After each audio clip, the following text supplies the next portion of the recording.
Islamic History, Year 622, The Hijra, Part 1, The Great Escape. We are in the year 622, which is the year of the Hijra.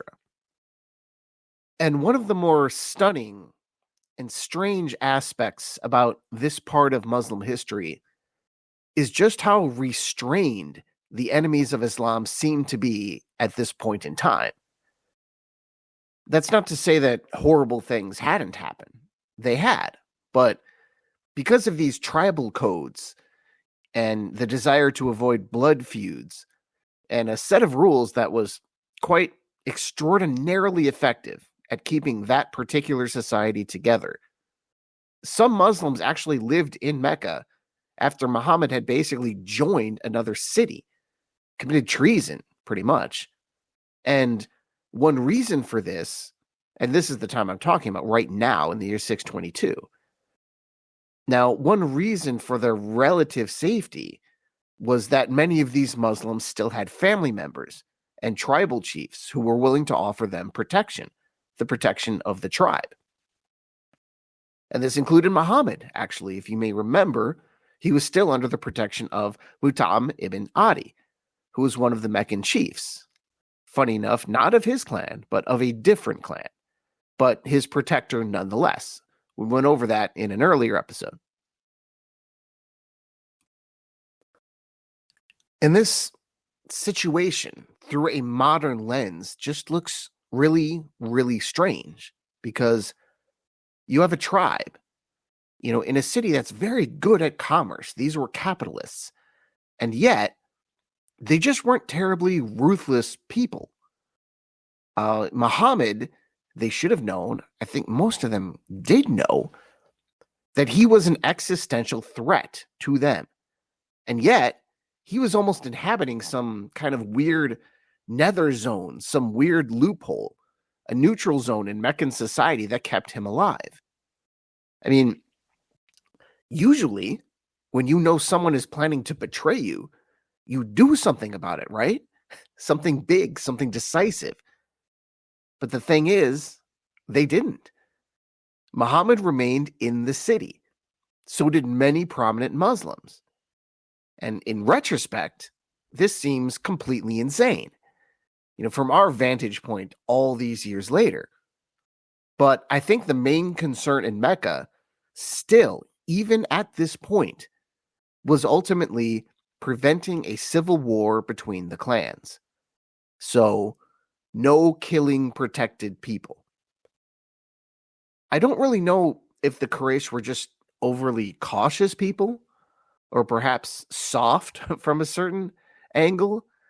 They were more of a prestige clan than a warrior one, that, those types of clans that you're about to see in Medina a little later on. For the Quraysh, their honor and legitimacy were tied mostly to non-military things, like the Kaaba. Maybe there was just some denial in many of them. But regardless of how or why it happened, it really was a perfect storm of complacency from the Meccans that gave the Muslims still in Mecca just enough breathing room to make it out alive.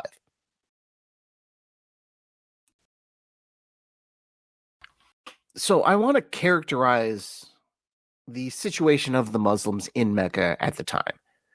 And here's how I tend to think of this period of time.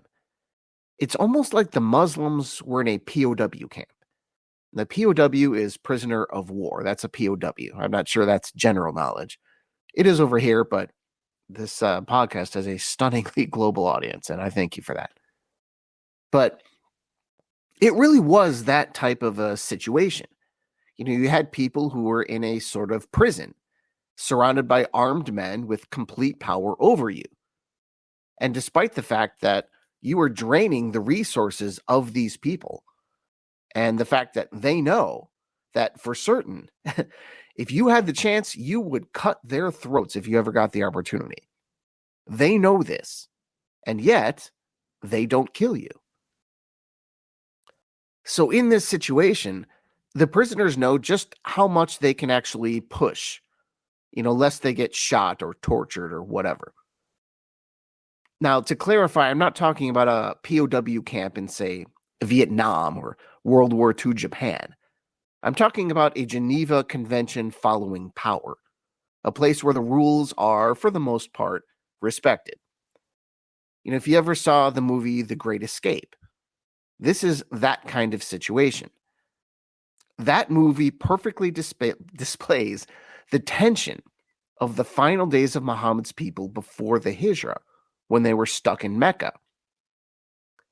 Think of it as a Luftwaffe prison camp. Of course, that's impossible. That's important. This wasn't like one of the genocide camps run by the Gestapo or worse, or some awful people. This was a standard military prison camp run by the Luftwaffe. For the most part, the Nazis didn't have a whole lot of say until, of course, the end when they did. But that's in the movie. You'll have to watch to see how that happens. But anyway, the tension between, say, the Luftwaffe officers and the prison personnel and the prisoners, it's very similar. You can think of the tribal chiefs and the power players in Mecca as being similar to the prison guards and the Luftwaffe, general staff and all that. And both the guards and the prisoners knew that there is a far more lethal force not very far away. For those prisoners in the German camp, that powerful force they wanted to avoid was the Gestapo and the more ruthless elements of the Nazi regime.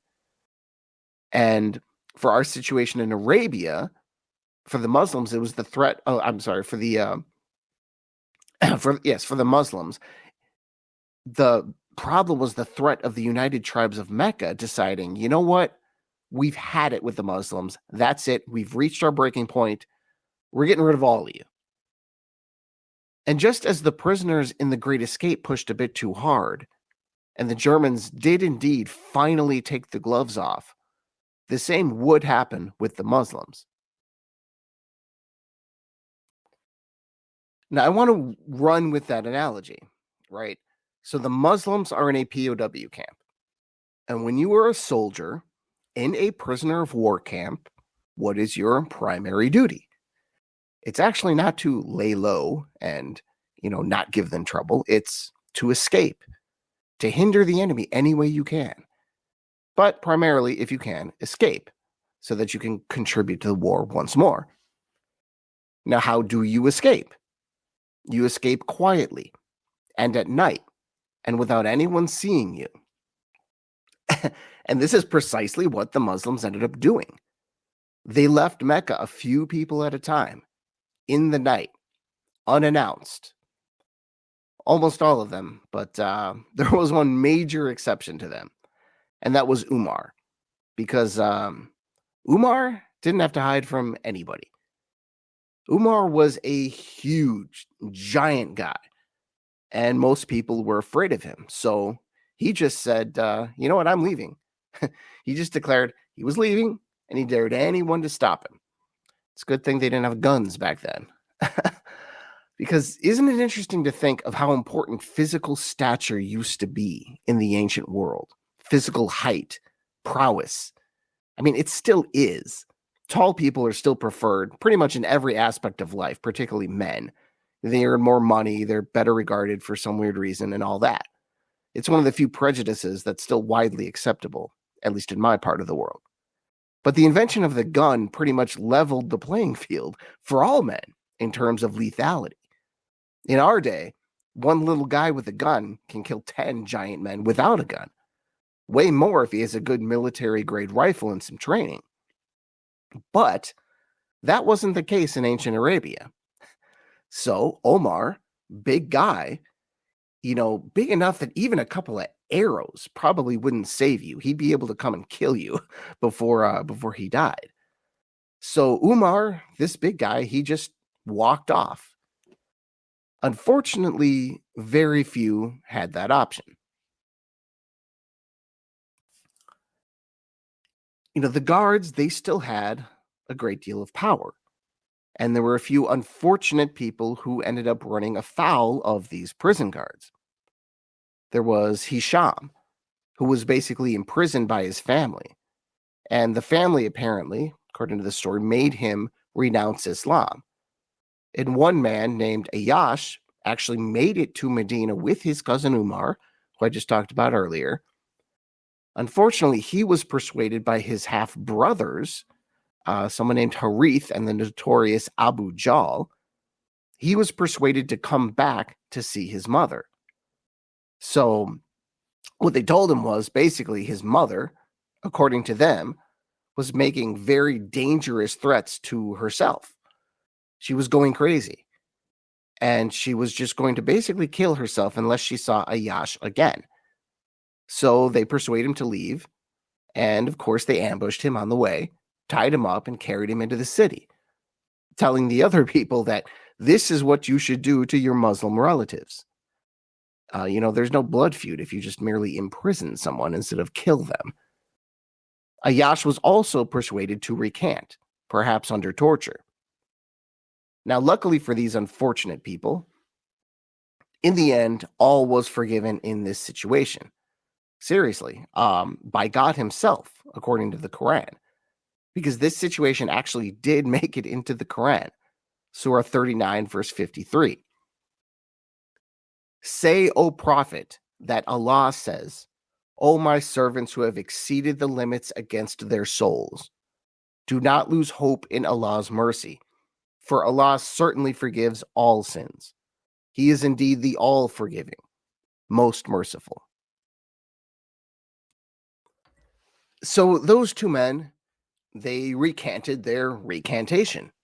They became Muslims again, but that didn't actually change their physical situation because they were still prisoners. Now, luckily for them, one of the Muslims managed to sneak into the city, free them, and bring them to Medina. So continually, the Muslims left, one by one, until there were only 3 left in the city. And it was a very, very big 3. Muhammad, Abu Bakr, and Ali. All the others were gone, and it was having a noticeable effect on the city, which had a large number of clearly abandoned houses. The amount of Muslims that left was small, kind of by our standards. It was a few hundred people. And again, that seems like a small number. But Mecca, when I describe it as a city, it wasn't really all that big to begin with. Probably at just a few thousand people. And it was a city by the standards of that time and that place. And that's something to keep in mind moving forward, especially in the early battles we see.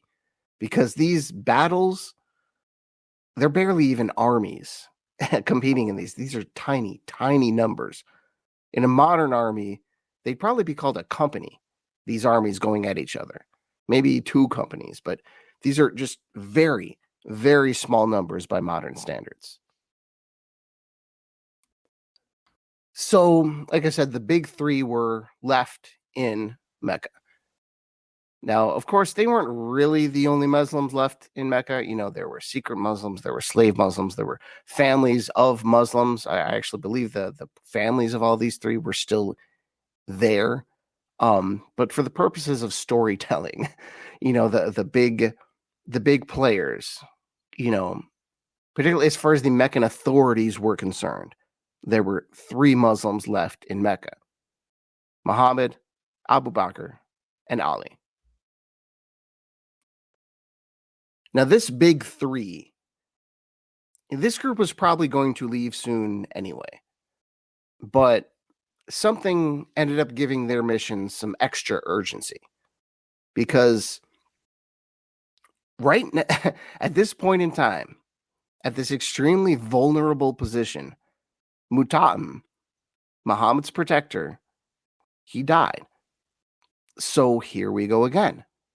Muhammad is hung out to dry because the tribal chief died. Again. Just as he had been 3 years ago with the death of his uncle. Muhammad was without protection once more. And this time, the Quraysh finally got serious. The leaders of all the tribes got together to discuss the Muhammad question and to come up with a solution.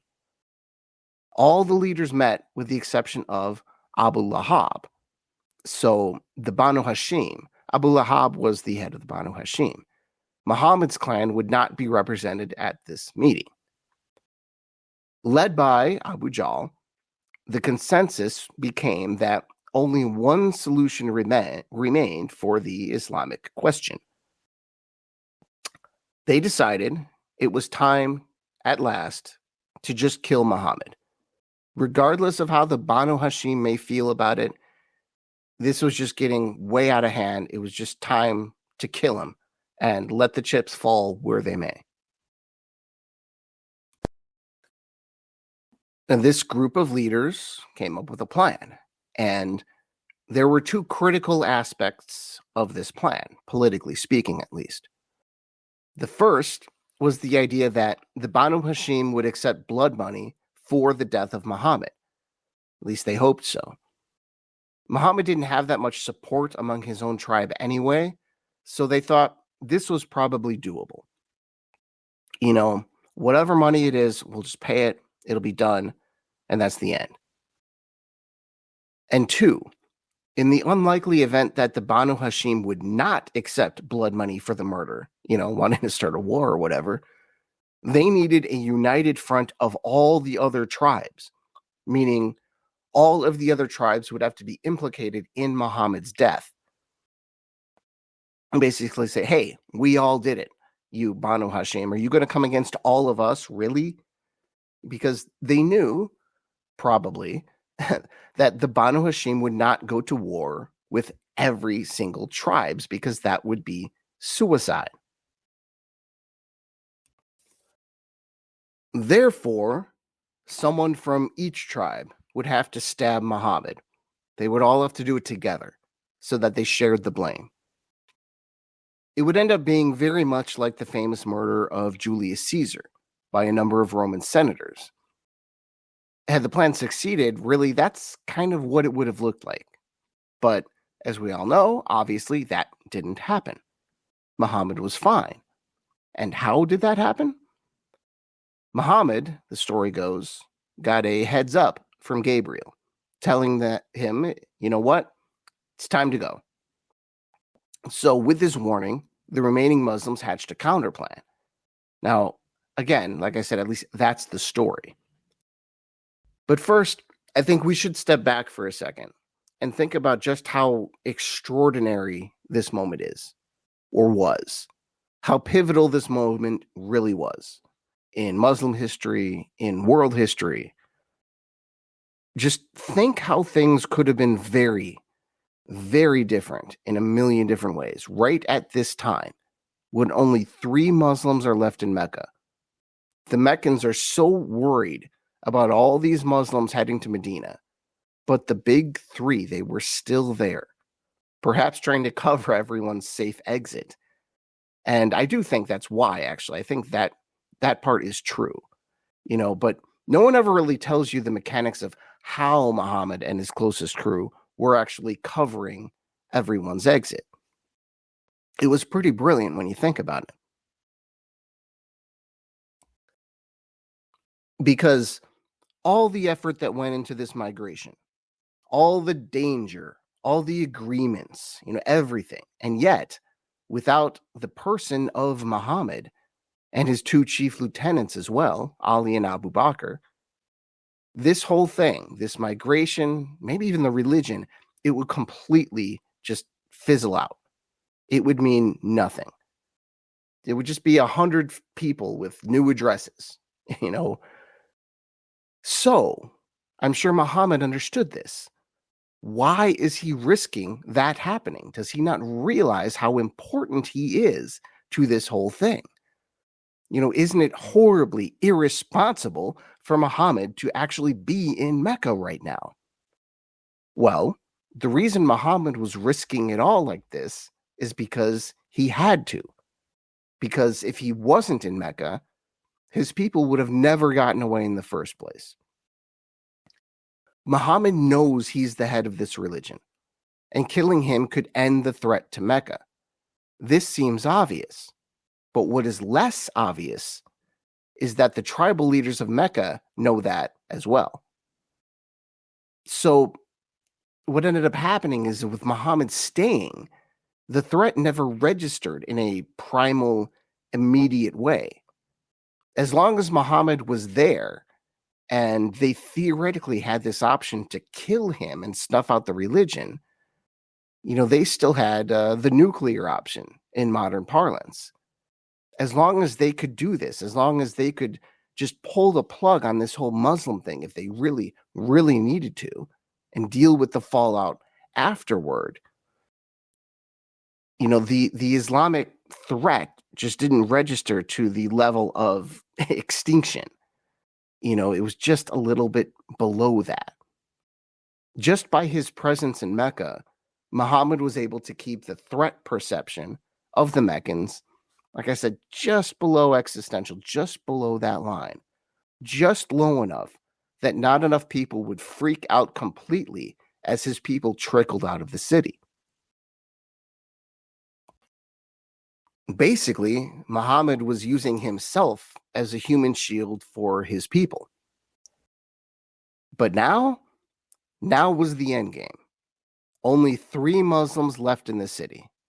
Like I said, not really. There are some who never made the migration, and slaves, and not to mention the families of those who are still there. But 3 prominent Muslims were left in the city. And at this point, the Meccans, they went to DEFCON 1. Right to DEFCON 1. Now, I'm not going to assume everyone knows that reference. In America, DEFCON 1 basically means super high alert because a nuclear war is imminent. That's the footing of the military in their cave in Colorado saying, okay, DEFCON 1, it's imminent. Time to just unleash everything. This is that time for the Quraysh. This is where the Quraysh are at now. DEFCON 1. So they talk solutions. In some early versions of these meetings, spoiler alert, I know I already told you that, they decided to kill Muhammad. But this is going back to sort of the mechanics of that meeting and the stories surrounding that meeting, the details of it. Now, in this meeting, in some early versions, remember, this is all the tribes except Muhammad's tribe. In some early versions of this, the devil is actually one of the people in the discussion. Now, really, they had 4 options. 1, they could let Muhammad go and take their chances, see what happens. This was dismissed. A second option was pondered. They could imprison him and make him sort of a hostage against any aggression from Medina in the future. Big problem with that is, what if he escaped? Or he was freed by a sympathizer in Mecca? There were plenty of secret Muslims still in Mecca. So they went to a third option, basically a banishment. They would banish him from Mecca and the surrounding areas. But really, this was pretty dumb. What's that going to do? He has legs. He can come back. He can go to Medina. He can go wherever. So Abu Jahl suggests the final solution, the 4th option. Like I told you earlier, Muhammad would have to be killed. But like I said earlier, God gave a warning to Muhammad through Gabriel. It was kind of like the warning that God gave to Joseph and Mary before Herod went on his child-killing spree. He received a warning from Gabriel that, hey, this was happening. Now, I probably should have mentioned that according to many stories, Muhammad was not only in Mecca for strategic reasons. That's the more historical, cynical view of it. But according to Islamic history, God actually hadn't given him permission to leave yet. That's why he was still there. It really is that simple. It's not as interesting as speculating on the real politique of the situation, the strategic reasons for what Muhammad was doing. But in the later telling, it actually became that simple. God hadn't said he can go, so he didn't go. He stayed there. Well, now, through Gabriel, he had his permission to leave. God said, all right, Muhammad, good work, time to go. Muhammad decides to leave with Abu Bakr, and Funny enough, he would actually leave Ali behind to settle old debts and make sure anything's still in the house, that didn't fully belong to him, to make sure that it was returned. And I really, really just love that detail. I mean, how wild is that if it's true? I can't believe he was thinking that way at a time like that. And that's probably part of what made him so unique, you know, and that Ali would actually do it. He had to assume he was in some pretty major danger, as sort of civilized as these people would be. And ultimately, they were interested in killing Muhammad and not Ali. But if that were me, I would be like, no, Muhammad, you're wrong. God does not care about these things. He wants me to actually be alive. But he didn't. And the theme here is very clear. These were men who trusted God totally and completely. Just like the early apostles, they completely trusted God. They were entering battle in the Old Testament style now. God as your general and chief strategist and director of intelligence. So that night, the same night Muhammad got this warning, the plotters, the murderers, the mob, they decided to sneak into Muhammad's house and kill him. Muhammad was still there with Ali, and the plotters were going to climb the wall. This was the plan. They were going to climb the wall, break in, and every one of them would kill Muhammad. Keep in mind, like I said, Ali was not the target. This is important later. And the wall at this point really was the key barrier. So just to give you an idea of what this would look like, this wasn't a house with a door, like a modern house. It only had a curtain on the front door. So once they got over the wall, they had easy access to the entire place, which of course wasn't even that big to begin with.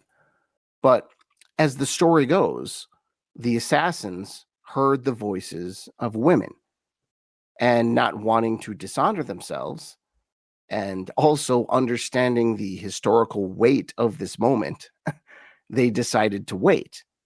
The idea here is they didn't want to walk in on any nude women and go down in history as the men who did that, because they know that this story is going to be told for a long time. So, with the weight of history on their backs, so to speak, they decided to wait until Muhammad came out, as he often did, in the very early morning. So they would just wait there all night, and they would kill him when he came out. At some point, Muhammad became aware that these people were out there. I don't know how, but this person did have an angel as his head scout, so he probably knew everything that was happening. However it happened, he knows they're out there. Muhammad said a prayer, and it was answered. And God took away the sight of Muhammad's enemies briefly. And in this moment, Muhammad snuck out. Now, a while later, Muhammad actually ran into an acquaintance, down the road as he was escaping. And that same person would eventually walk past Muhammad's house. And he saw all those men there outside. Of course, he didn't know about the plot. So he just thought, well, they must be looking for Muhammad. So he told them, hey, if you're looking for Muhammad, he's not home. I just saw him over there. So these people were obviously a bit confused. So one of the men peered over the fence and into a window, and he saw a person sleeping who he thought was Muhammad, because he was in his sort of trademark cloak that they recognized as Muhammad's cloak. So they decided to stay there. What they didn't know was that Ali had been told to sleep in Muhammad's coat. And when he came out, they realized they had been fooled, and they sounded the alarm, letting the town know that Muhammad was indeed gone.